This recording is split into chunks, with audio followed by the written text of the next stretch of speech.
The Bretton Woods system was the international economic order which came into force after World War II.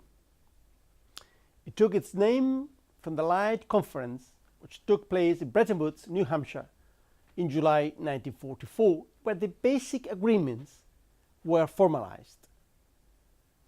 It was intended as a universal order because all the Allied nations, including the Soviet Union, were to participate. As any other international order, the Bretton Woods system has goals, rules, and institutions. Its ultimate ambition was to reach free trade. It worked on the basis of a multilateral agreement to progressively reduce all trade barriers and to implement any remaining trade barrier in a non-discriminatory form. It first focused on impeding exchange rate manipulation and reducing tariffs, both qualified as the main obstacles in trade relations. The ideological justification underlying this wartime planning was that free trade, taking as the opposite of the abusive nationalistic practices carried out by all fascist nations, was to make the world better.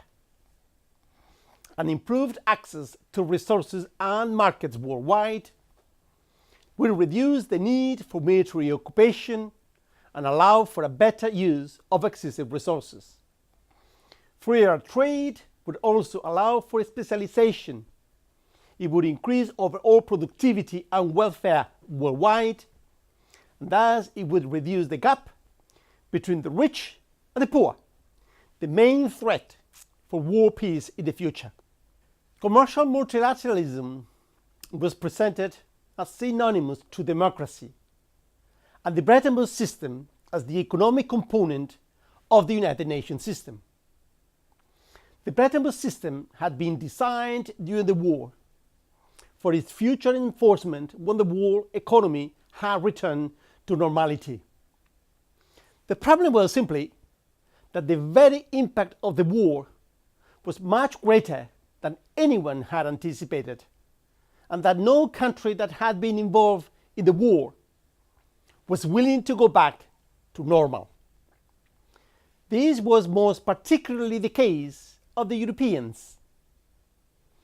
In the eastern part of the continent, the kind of democracy imposed by the Soviet Union over its sphere of influence was the reproduction of the economic, political, and social practices of the Soviet Union.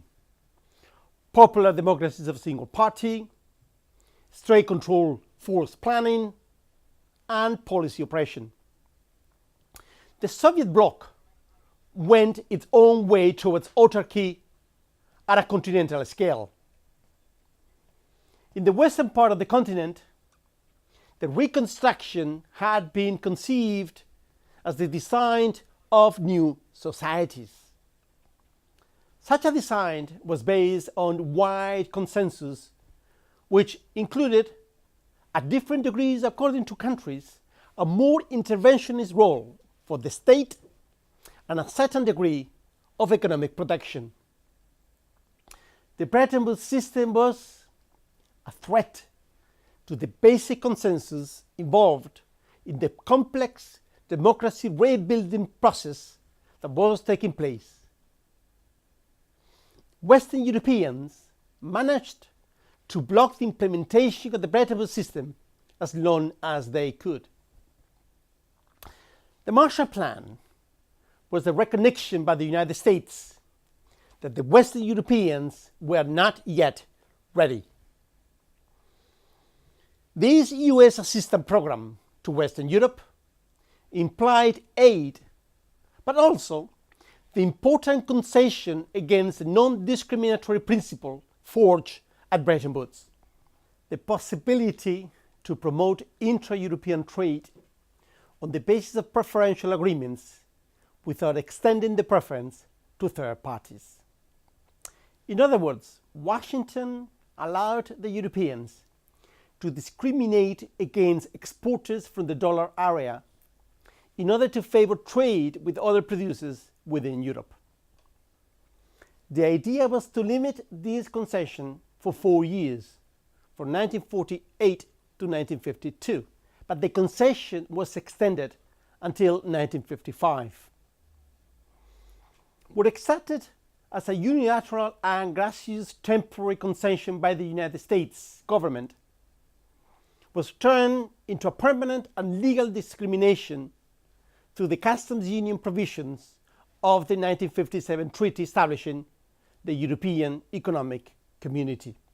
In the commercial agreements negotiated within the Bretton Woods system, the principle of non-discrimination could only be put aside if a group of countries formed a free trade area or a customs union.